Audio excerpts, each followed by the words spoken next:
ومن يشاقق الرسول من بعد ما تبين له الهدى ويتبع غير سبيل المؤمنين نولي ما تولى ونصله جهنم وساءت مصيرا رب اشرح لي صدري ويسر لي امري واحلل عقدة من لساني يفقهوا قولي ربي زدني علما ربي زدني علما అనంత కరుణామయుడు అపార కృపాశీలుడు సర్వలోకాలకు సృష్టికర్త అయిన అల్లాహ్ యొక్క నామముతో ప్రారంభిస్తున్నాను. అయితే సోదరులారా, నేను మీ ముందు పెట్టినటువంటి అంశం ఏమిటంటే అహ్లు సున్నత్ వల్ జమాఅత్. ఈ అంశం ఏదైతే ఉందో ఇది చాలా ప్రముఖమైన అంశం, చాలా అవసరమైన అంశం. అల్లాహ్ సుబ్హానహు వ తఆలా ఖురాను గ్రంథంలో సూరా నిసా ఆయత్ నంబర్ ఈ విధంగా సెలవిస్తున్నారు. వమన్ యుషాఖిఖిర్ రసూల మిన్ బఅది మా తబయ్యన లహుల్ హుదా వయత్తబి' గైర సబీలిల్ ముమినీన నువల్లిహి మా తవల్లా వనుస్లిహి జహన్నం వసాఅత్ మసీరా. మరియు తనకు సన్మార్గం స్పష్టంగా తెలిసిన పిదప కూడా, సన్మార్గం తెలిసిన కూడా ఎవడు ప్రవక్తకు వ్యతిరేకంగా పోయి విశ్వాసుల మార్గం గాక వేరే మార్గాన్ని అనుసరిస్తాడో అతడు అవలంబించిన త్రోవ వైపునకే అతనిని మలుస్తాము మరియు వారిని నరకంలో కాల్చుతాము, మరియు అది ఎంత చెడ్డ గమ్యస్థానమో తెలుసుకోండి. సోదరులారా, ఈ వాక్యంలో అల్లాహ్ సుబ్హానహు వ తఆలా సన్మార్గం గురించి తెలియజేస్తున్నారు. సన్మార్గం ఎవరైతే తెలుసుకున్న తర్వాత కూడా ఆ మార్గాన్ని విడిచిపెట్టి అల్లాహ్ మరియు ప్రవక్తకు వ్యతిరేకంగా తమ యొక్క స్థితిని అవలంబిస్తారో వారికి నరకానిలో ఒక శిక్ష అనేది ఉంటుంది. ఈరోజు ప్రతి ఒక్కరూ తమను తాముగా మంచి వర్గంలో ఉన్నాము అని అంటుంటారు, మంచి జమాతులో ఉన్నాము అని అంటున్నారు. మాది నిజమైన జమాతు, మేము సన్మార్గంలో ఉన్నాము, మేము వ్యతిరేకులము కాదు,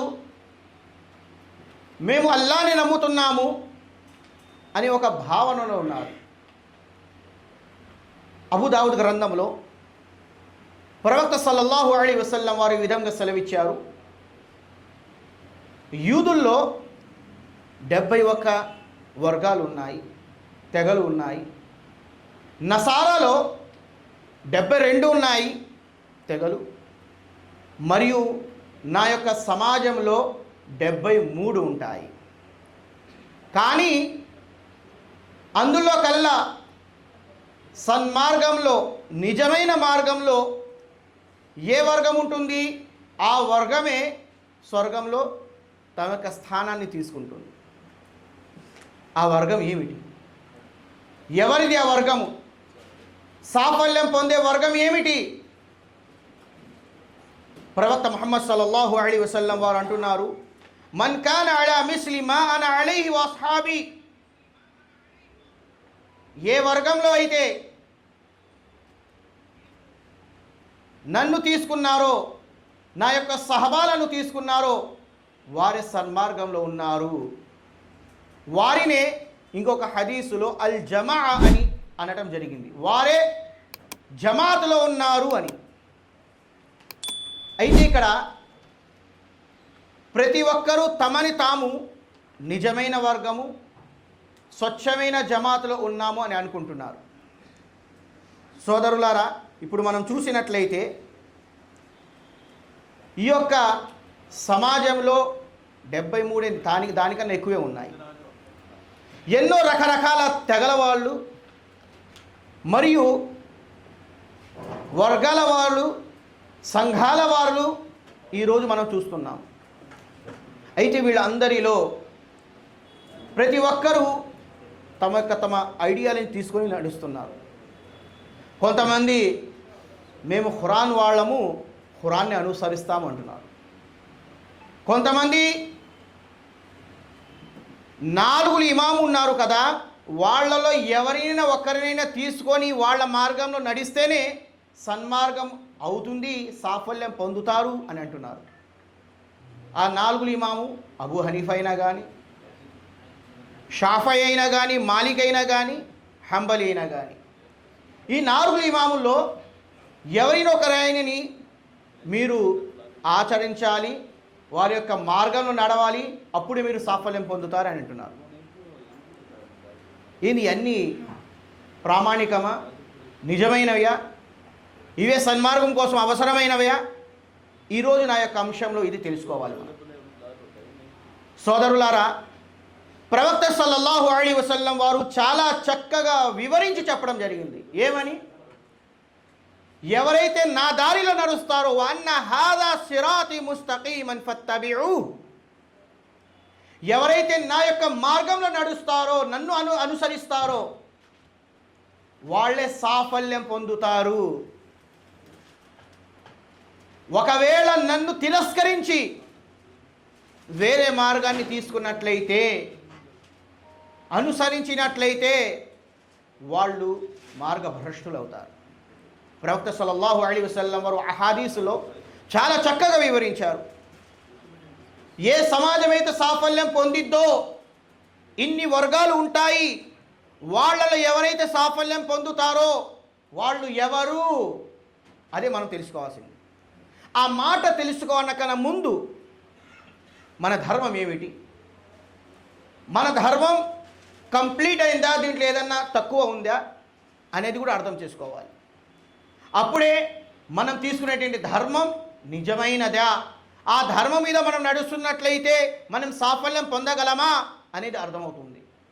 సోదరులారా వినండి, ఏ ధర్మం అయితే మనం స్వీకరించామో, అనుసరిస్తున్నామో ఆ ధర్మం ఇస్లాం ధర్మం. ఈ ధర్మం గురించే అల్లాహ్ సుబ్హానహు వ తఆలా తన యొక్క గ్రంథంలో ఈ విధంగా సెలవిచ్చారు, ఇన్న దీన ఇందల్లాహిల్ ఇస్లాం. అల్లాహ్ దగ్గర ఏదైనా ధర్మం స్వీకరించబడుతుంది, అల్లాహ్కు ఏదైనా ధర్మం శ్రేష్టమైనది ఉన్నది అంటే అది కేవలం ఇస్లాం ధర్మం. అదేవిధంగా రేపు ప్రళయం దినం నాడు అల్లాహ్ సుబ్హానహు వ తఆలా ఈ ధర్మము తప్ప వేరే మరి ఏ ధర్మాన్ని కూడా స్వీకరించడు. వమన్ యబ్తగి గైరల్ ఇస్లామి దీనన్ ఫలన్ యుక్బల మిన్ వహువ ఫిల్ ఆఖిరతి మినల్ ఖాసిరీన్. సూరా ఆల్ ఇమ్రాన్లో అల్లాహ్ సుబ్హానహు వ తఆలా తెలియజేస్తున్నారు, ఎవరైతే ఇస్లాం ధర్మాన్ని తిరస్కరించి వేరే ధర్మాలు అనుసరించినట్లయితే వారి యొక్క ధర్మాలను అల్లాహ్ సుబ్హానహు వ తఆలా ఎప్పటికి కూడా స్వీకరించడు. ఫలన్ యుక్బల మిన్ వహువ ఫిల్ ఆఖిరతి మినల్ ఖాసిరీన్. మరియు వారు ప్రళయం దినం నాడు చాలా నష్టానికి పూనుకుంటారు. సోదరులారా, ఇస్లాం ధర్మము పరిపూర్ణమైనది తెలుసుకోండి. దీంట్లో ఎటువంటి తక్కువతనము లేదు, దీంట్లో ఏ మాట అయినా జాయిన్ చేయడానికి, యాడ్ చేయడానికి లేదు. ఇది పరిపూర్ణమైన ధర్మము. అందుకే మహాప్రవక్త సల్లల్లాహు అలైహి వసల్లం గారి మీద అల్లాహ్ సుబ్హానహు వ తఆలా సూరా మాయిదాలో ఈ ఆయత్ సెలవించారు, అల్ యౌమ అక్మల్తు లకుం దీనకుం వ అత్మమ్తు అలైకుం నిఅమతి వ రదీతు లకుముల్ ఇస్లామ దీనా. ఈరోజు మీ కొరకు మీ ధర్మాన్ని పరిపూర్ణంగా చేయడం జరిగింది, మరియు దీన్ని మీ కొరకు చాలా ఉత్తమమైన ధర్మముగా అవతరింపజేయడం జరిగింది అని అల్లాహ్ సుబ్హానహు వ తఆలా వివరించారు. ఏమర్థమవుతుంది? ఏ ధర్మం అయితే మనం నడుస్తున్నామో ఇస్లాం ఇది పరిపూర్ణమైన ధర్మము, దీంట్లో ఎటువంటి తక్కువతనము లేదు, మరొక విషయాన్ని దీంట్లో యాడ్ చేయడానికి అవకాశం లేదు. అల్లాహ్ సుబ్హానహు వ తఆలా దీన్ని పరిపూర్ణంగా చేసి మనల్ని ఇవ్వడం జరిగింది. సోదరులారా, ఇస్లాం పరిపూర్ణమైంది. ఇస్లాం ధర్మాన్ని అల్లాహ్ సుబ్హానహు వ తఆలా మన కొరకు ఇవ్వడం జరిగింది. ఇస్లాం ధర్మను స్వీకరించబడిన తరువాత మనకు సాఫల్యం పొందటానికి అల్లాహ్ సుబ్హానహు వ తఆలా ఏ విషయాలను వివరించడం జరిగింది. మీరు సాఫల్యం ఏ విధంగా పొందగలుగుతారు, మీరు ఏ పనులు చేస్తే తిరస్కారులుగా మిగిలిపోతారు, దాన్ని కూడా వివరించడం జరిగింది. మహాప్రవక్త సల్లల్లాహు అలైహి వసల్లం వారు వివరిస్తున్నారు, తరక్తు ఫీకుం అమ్రైన్ లన్ తదిల్లు మా తమస్సత్కుం బిహిమా కితాబుల్లాహి వ సున్నతి. ఓ నా సహబాలారా, మీ మధ్యలో నేను 2 విషయాలను విడిచిపెట్టి వెళుతున్నాను. ఎప్పటి వరకైతే మీరు ఈ 2 విషయాలను ఫాలో అవుతారో, స్వీకరిస్తారో, అనుసరిస్తారో, అప్పటి వరకు మీరు మార్గభ్రష్టులు అవ్వరు. మీరు ఈ 2 విషయాలను తప్పకుండా అనుసరించండి. ఆ 2 విషయాలు ఏమిటి? అల్ కితాబ్, ఖురాను గ్రంథము, వసున్నా, మరియు హదీసు గ్రంథం. ఈ 2 ప్రామాణికమైనవి, మన కోసం రుజుమార్గాన్ని తీసుకొని వచ్చేవి, సాఫల్యం పొందడానికి మనకు అవసరమైనవి ఈ 2, ఖురాన్ మరియు హదీసు. హదీసులో కూడాను చాలా రకాల హదీసులు ఉన్నాయి. వాటిలో కూడాను ఏ హదీస్ అయితే స్పష్టమైన, నిజమైన, సహీ అని ఉండిద్దో దాన్ని మనం స్వీకరించాలి. ప్రతిదీ హదీసే. ఒక మౌజు హదీసు ఉంది, మన్ అకల దుబ్బా దఖలల్ జన్నా అని. ఎవరైతే కద్దును తింటారో వారు స్వర్గవాసి అవుతాడు అని. అలాంటి హదీసులు కూడా తీసుకోవాలా? మౌజు రివాయత్, అలాంటి హదీసులు కాదు తీసుకోవాల్సింది. ఇలాంటి హదీసు గ్రంథాలలో చాలా విషయాలను జోడించడం జరిగింది. వీటన్నిటిలో ఏ అయితే నిజమైనవి ఉన్నాయో, స్వచ్ఛమైనవి ఉన్నాయో, దేని మీద అయితేనో ముహద్దిసులు నిజం అని తన యొక్క ముద్ర వేశారో వాటిని మనం ప్రామాణికంగా తీసుకోవాలి. అప్పుడే మనం సాఫల్యం పొందగలం. ఈరోజు ఈ సమాజంలో చాలా జమాతులు ఉన్నాయి, లెక్కలేని జమాతులు ఉన్నాయి. ప్రతి మనిషి ఒక వర్గంగా తయారయ్యాడు, ప్రతి నలుగురు ఒక సంఘంగా తయారయ్యారు. ఒకరు ఒక విషయాన్ని తిరస్కరిస్తే ఇంకొకరు ఇంకో విషయాన్ని తిరస్కరిస్తున్నారు, హదీసులను తిరస్కరిస్తున్నారు. అల్లాహు అక్బర్. మనకు హదీసులు అవసరం లేదు, ఖురాన్ ఉంది కదా అని అంటున్నారు. అల్లాహ్ నఊదు బిల్లాహి మిన్ దాలిక్. సోదరులారా, ఈ 2 విషయాలు మనకు అవసరం. ఈ 2 విషయాలు మనం తీసుకోవాల్సిందే. ఒకదాన్ని తీసుకొని ఇంకో దాన్ని తిరస్కరించడానికి లేదు. అందుకే ఖురాను గ్రంథంలో ఎక్కడైతే కితాబ్ తర్వాత హిక్మా అని అనడం జరిగిందో, హిక్మా దాని యొక్క ఉద్దేశము హదీసు. మహాప్రవక్త సల్లల్లాహు అలైహి వసల్లం వారు తమ ద్వారా ఏ విషయం కూడా చెప్పడు. ప్రవక్త సల్లల్లాహు అలైహి వసల్లం వారు ఏదైనా చెప్పారంటే అది వహీ అవుతుంది, అల్లాహ్ యొక్క వాక్యం అవుతుంది. ఎందుకు అల్లాహ్ సుబ్హానహు వ తఆలా సూరా నజ్మ్ తెలియజేశారు, ఇన్ హువ ఇల్లా వహీ యూహా. ప్రవక్త తమ వైపు నుండి ఏ విషయము చెప్పరు, ఏదైనా చెప్పారంటే అది వహీ అయి ఉంటుంది, మీరు దాన్ని స్వీకరించాలి. సోదరులారా, మనము రుజుమార్గం కోసం, సత్యాన్వేషం కోసము చాలా ప్రయత్నిస్తుంటాము. ఆ ప్రయత్నాలలో మనకు ముఖ్యమైనవి ఇవే: ఖురాను మరియు సహీహ్ హదీస్, ప్రామాణికమైన హదీస్, స్వచ్ఛమైన హదీస్. దేని మీద అయితేనో సహీ అని ముద్ర వేయడం జరిగిందో ముహద్దిసులు, అలాంటి హదీసులను మనం స్వీకరించాలి, తీసుకోవాలి. ఒక చిన్న హదీసును కూడా తిరస్కరించినట్లయితే, ఒక్క మాటను కూడా మనం తిరస్కరించినట్లయితే మనం విశ్వాసం కాలేము సోదరులా, మనలో విశ్వాసం ఉండదు. అందుకే మహాప్రవక్త సల్లల్లాహు అలైహి వసల్లం వారు అన్నారు, ఈ 2టిని మీరు ఎప్పటి వరకైతే అనుసరిస్తారో మీరు మార్గభ్రష్టులు అవ్వలేరు. ఎప్పుడైతే తిరస్కరిస్తారో అప్పుడే మీరు బలహీనమైపోతారు, రుజుమార్గం నుండి బయటకు వెళ్ళిపోతారు. మహాప్రవక్త సల్లల్లాహు అలైహి వసల్లం వారు ఈ విధంగా సెలవిచ్చారు. అబ్దుల్లా ఇబ్న్ మస్ఊద్ రదియల్లాహు తఆలా అన్హు గారి హదీస్ ఏమన్నారు? ఒక సందర్భంలో మస్జిద్లో కూర్చొని సహబాలను తన చుట్టుపక్కల కూర్చోబెట్టి చిన్న గులకరాళ్ళు, రాళ్ళ, అప్పుడు పెద్ద ఇలాంటి బండరాళ్ళు కూడా ఉండేవి కాదు. ఈ యొక్క భూమి మీదే ప్రవక్త సల్లల్లాహు అలైహి వసల్లం వారు ఒక కర్రముక్క తీసుకొని పెద్ద గీత గీశారు. దాని 2 వైపులను కూడా చిన్న చిన్న గీతలు గీశారు. మహాప్రవక్త సల్లల్లాహు అలైహి వసల్లం వారు అన్నారు, మీకేం అర్థమైంది?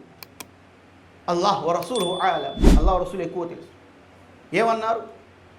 ఏదైతే మధ్య గీత ఉందో ఇది నిజమైన మార్గము, రుజు మార్గము, సన్మానమైన మార్గము, సత్య మార్గము, స్వర్గ మార్గము. ఎవరైతే ఈ మార్గం మీద వెళతారో వాళ్ళు స్వర్గానికి వెళ్ళిపోతారు. అది కితాబుల్లాహ్ వసున్నత్ రసూల్ యొక్క మార్గం. ఈ చుట్టుపక్కల అయితే మార్గాలు ఉన్నాయో, గీతలు ఉన్నాయో, ఇవి మీకు మార్గ భ్రష్టులు చేసేటువంటి గీతలు. ఇవి మీ దగ్గరికి చాలా ఎక్కువగా వస్తుంటాయి. చాలామంది రకరకాలుగా మిమ్మల్ని మార్గభ్రష్టం తీసుకోవడానికి ప్రయత్నిస్తుంటారు. మీరు వారి మాటలను వినకండి. ఈరోజు సమాజంలో చాలామంది ఉన్నారు, చాలా రకాల తెగలు ఉన్నాయి. ఒక హదీసును తీసుకుంటారు, ఇంకొక హదీసును తిరస్కరిస్తారు. హదీసు యొక్క వేరే అర్థాలు చెప్తుంటారు. ఈ హదీసులు ఇదా కాదు, ఇలా చెప్పబడింది అని మిమ్మల్ని వివరిస్తుంటారు. వారి మాటల్లో వాళ్ళ యొక్క భ్రమలో మీరు పడకండి. ఒకవేళ మీరు పడినట్లయితే మళ్ళీ మీరు మార్గభ్రష్టులు అవుతారు. అందుకే సోదరులారా, ఆ తరువాత అహ్లు సున్నత్ వల్ జమాత్ యొక్క అర్థం ఏమిటి?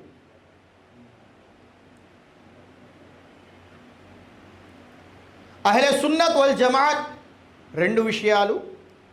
మొదటిది అహ్లు సున్నత్, రెండవది జమాత్.